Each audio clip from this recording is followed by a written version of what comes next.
Ayan, humihiling ng peace covenant si construction businesswoman na si Sara Diskaya kay incumbent Mayor Vico Soto na makakalaban niya bilang alkalde ng Pasig City.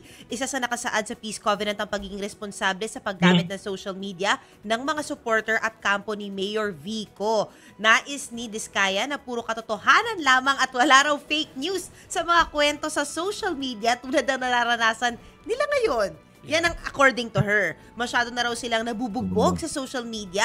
Lalo pa nang magkomento raw, kayo, Mayor, tungkol sa kanilang negosyo.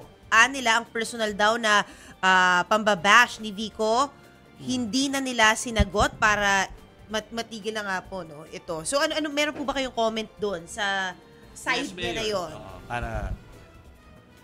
Parang sa totoo medyo nakakatawa na po. Tingin ko dapat hindi na po sinasagot yung mga gantong kumbaga, halata naman, nagpapapansin lang. Kung nagpapapress release na naman, nagpapapress con na naman, yung paghingi po na, ebidensya na po, pinaka-proof na po natin yung paghingi ng peace covenant. Dahil alam naman po natin lahat na every elections, nagpapa-peace covenant po ang COMELEC.